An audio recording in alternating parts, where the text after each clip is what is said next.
நம்மள பல பேரு கேரளாவுக்காக பிரேயர் பண்ணிட்டு இருக்கோம். ஆனா நம்ம பயல்கள்ல சில பேரு இதான் சாக்கு அப்படின்னு கேரளாவை நல்லா கார்னர் பண்ணிட்டு இருக்காங்க. வேணும்டா உங்களுக்கு தமிழ்நாட்டுக்கு தண்ணி தர மாட்டேன்னீங்கல்ல, உங்களுக்கு இதுவும் வேணும், இதுக்கு மேலேயும் வேணும். இப்பயாவது பட்டு திருந்தி உங்களுக்கு எல்லாம் புத்தி வருதான்னு பார்ப்போம் அப்படின்னு கேரளாவை இந்த ஆங்கிள் போட்டு அடிச்சுக்கிட்டு இருக்காங்க. கேரளாவை கார்னர் பண்றதுக்கு இது டைம் கிடையாது. நாம இது வரைக்கும் அப்படி பிஹேவ் பண்ணதும் கிடையாது. அங்க போனது ஒரே நைட்ல கிட்டத்தட்ட ஒரு இது வரைக்கும் வந்த கணக்கு 150 உசுறு ஒரே நைட்ல போயிருக்கு. அங்க தூங்கிட்டு இருந்தவங்க உசுறு போயிருக்கு சார். இந்த மழை வெள்ள காரணம் எல்லாம் சரி. ஆனா இந்த ஹில் ஸ்டேஷன்ல இருக்காங்க இல்ல, அந்த ஹில் ஸ்டேஷன்ல இருக்கிறவங்களுக்கு நிலச்சரிவுன்றது ரொம்ப புதுசெல்லாம் ஒண்ணும் கிடையாது. பல நாடுகள்ல எப்படி இந்த சுனாமி, இந்த பூகம்பம், நிலநடுக்கம் இதெல்லாம் ரொம்ப சாதாரணமோ, அந்த மாதிரி மலை பிரதேசத்துல இருக்கிறவங்களுக்கு நிலச்சரிவு ரொம்ப சர்வசாதாரணம். ஆனா இத உண்மையிலேயே தடுத்து இருந்திருக்கலான்றாங்க. அதாவது வானிலை ஆய்வு மையம் எங்களுக்கு ஒழுங்கா தகவல் கொடுக்கல. அது அவங்களும் ஒத்துக்கிறாங்க. ஆமா, நாங்க தகவல் கொடுக்கல, நாங்களே இதை எக்ஸ்பெக்ட் பண்ணல. இவ்வளவு ஹெவி ரெயின்ஃபால் 572 மில்லிமீட்டர் எவ்வளவு வித்தின் 48 ஹவர்ஸ்ல நாங்களே இதை எதிர்பார்க்கல. பட் ஆனா இந்த மழைக்கு தான் நாங்க எதிர்பார்க்கலையே தவிர இந்த மாதிரி விஷயங்கள் நடக்கும் அப்படின்னு சொல்லிட்டு அங்க இருக்கிறவங்களுக்கு ரொம்ப நல்லாவே தெரியும். மொத்தம் 4 இடத்துல வயநாடு, இது மலப்புரம், அப்புறம் திருச்சூர், கோழிக்கோடு, இந்த மாதிரி 4 இடம். அதுல வயநாடு ரொம்ப அஃபெக்ட்.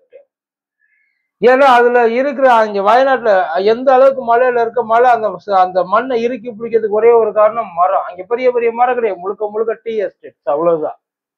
சின்ன சின்ன அந்த தேயிலை தோட்டம் இருக்கு பார்த்தீங்கன்னா, அவ்வளவுதான். அங்க அது காடே கிடையாது, அது வந்து ஒரு எஸ்டேட். பெரிய பெரிய மரம் இருக்கு அங்க கிடையாது. கிட்டத்தட்ட எல்லாரும் 2 மணிக்கு வந்து அந்த லேண்ட்ஸ்லைடு நடந்துச்சுன்றாங்க. 2 மணிக்கு அது வந்து நடக்கிறதுல அங்க இருக்கிறவங்களுக்கு, அதாவது என்னதான் டெக்னிக்கலா நம்ம எவ்வளவோ வந்து பண்ணாலும் அங்க இருக்கிறவங்களுக்கு அதோட சூழ்நிலை நல்லா தெரியும் இல்லையா.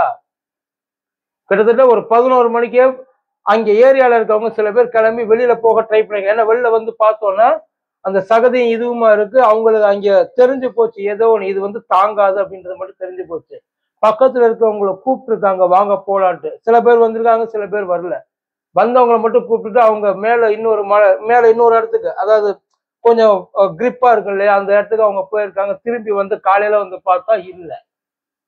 அங்க அந்த சூழல் மலை சொல்றாங்க, மேப்பாடி சொல்றாங்க. இந்த இடங்கள்ல மேப்பாடி ரொம்ப ரொம்ப ரொம்ப தூங்கிட்டு இருந்தவங்க திடீர்னு என்ன நடந்துச்சுன்னு தெரியறதுக்குள்ளேயே பூமிக்குள்ள மண்ணோட கண்ணை மூடியிருந்தாங்க, மண்ணை மூடிட்டு போயிட்டாங்க. இந்த டைம் இதனால அதான் நம்ம செத்தவங்களை நினைச்சுக்கிட்டு இருக்கோம். அங்க ஒரு 500 குடும்பம், 600 குடும்பம், 1000 பேர் நினைச்சிட்டு இருக்கோம். ஆனா பொழைச்சவங்க திரும்பி உயிர் வாழ்றது மொத்தமா சீரழிச்சிட்டு போயிடுச்சு சார். அங்க வீட்டுக்குள்ள என்னென்ன வச்சிருந்தாங்களோ, என்னென்ன சேர்த்து வச்சிருந்தாலும், என்னென்ன ரொம்ப நாள் கனவு கண்டு வாங்கி வச்சிருந்தாலும், சின்ன சின்ன பொருளா இருந்தாலும் அது அவங்களுக்கு எவ்வளவு கஷ்டன்றது. மறுபடியும் ஒண்ணுமே இல்லாம ஒரு அகதியா அந்த இடத்துல போயிட்டு உட்காரணும்.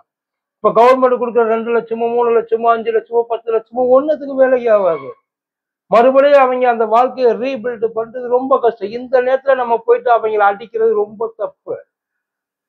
இந்த நேரத்துல கார்னர் பண்ணி செத்தவங்க வீட்டுல போயிட்டு கணக்கு வழக்கு பார்த்துட்டு இருப்பீல, அந்த நேரத்துல போய் என்டையர் இந்தியாவும் அவங்களுக்காக ப்ரே பண்ணுது. எங்கேயா இருந்தாலும் ப்ரே பண்ணுது. ஒண்ணும் இல்லை, இப்ப நமக்கு இங்க திருநெல்வேலி, தூத்துக்குடி அந்த சைடு மாவட்டத்துல எல்லாம் நமக்கு எவ்வளவு பிரச்சனை வந்துச்சு. நம்ம பிரச்சனை என்ன நமக்கு மட்டும்தான் தெரியும்.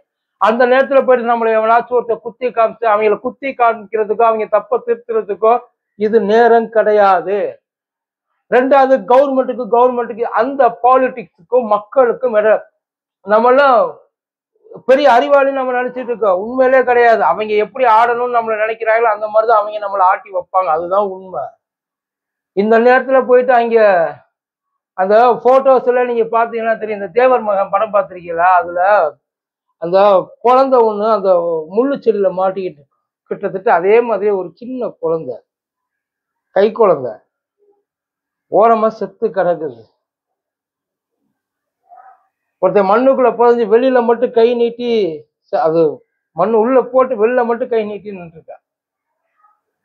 உள்ளுக்குள்ள அந்த அவங்க ரெஸ்கியூ பண்றவங்க உள்ளே போக முடியாத சிச்சுவேஷன். அதுல ஒரு வீடியோ நான் பார்த்தேன். அந்த ஃபயர் சர்வீஸ் ஆள் ஒருத்தர் அந்த ஆத்துல விட்டு அடிச்சு இழுத்துக்கிட்டு போயிடும். அந்த ஆளை வந்து எப்படி என்னைய மீறி நீ காப்பாத்திருவியா அப்படின்ற ஒரு நேச்சருக்கு நமக்கு இடையில நடக்கிற ஒரு போராட்டம் மாதிரிதான் இருக்கு.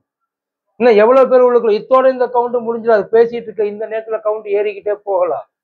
அங்க வேலை அங்க இருந்த ஒவ்வொருத்தரும் சின்ன சின்ன தொழிலாளி, யாரும் வந்து பெரிய வயநாடு டூரிஸ்ட் பிளேஸ், அது நமக்கு எல்லாருமே தெரியும். அதை தாண்டி அங்க வேலை பார்த்தவங்க அத்தனை பேர் தினக்கூலிக்கு வேலை பார்த்தவங்க.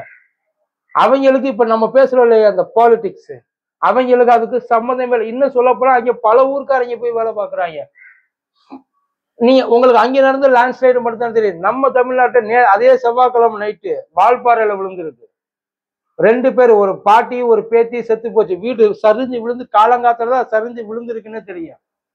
செத்துட்டாங்க. அந்த வீட்டுல இருந்த ஒருத்தர் நைட் டியூட்டி வாட்ச்மேன், அவர் போயிட்டாரு, அந்த தாத்தா போயிட்டாரு, அதனால அவர் தப்பிச்சிட்டாரு. எங்க போனாலும் உசுறு உசுறு தான், இழப்பு இழப்பு தான். அதை வச்சு நம்ம அந்த நேரத்துல எதையும் செய்யக்கூடாது. முடிஞ்ச வரைக்கும் ப்ரே பண்ணுங்க. அந்த உசுரெல்லாம் போயிடுச்சு, திரும்பி இனிமே அந்த உசுரெல்லாம் வராது. உசுரோட இருக்கிறவங்களுக்கு உசுறு போயிடுச்சு. ஏன்னா அவங்க உசுரை கொடுத்து சம்பாரிச்சது எதுவுமே இனிமே வராது. என்ன இருந்துச்சு என்ன இல்லை, இனிமே அவங்க ஒவ்வொன்றுக்கும் கஷ்டப்படணும். ஒண்ணுல ஒரு டாக்குமெண்ட் வாங்குறதுக்கு எவ்வளவு வாழ அலையணுன்றது எல்லாருக்குமே நல்லா தெரியும். என்னென்ன போச்சோ என்னென்ன இருந்துச்சோ எதுவுமே ஞாபகம். இதுல இருந்து அவன் மீண்டு வர்றதுக்கே ஒரு 6 மாசம் ஆகும். வருவாங்க, யாரும் அப்படியே இருந்துட போறதில்ல, அப்படியே உட்கார்ந்துட போறதில்ல, வருவாங்க. ஆனா இருக்கிறவங்கள தயவு செய்து சமயம் பார்த்து அடிக்காது. அது ரொம்ப தப்பு. நன்றி.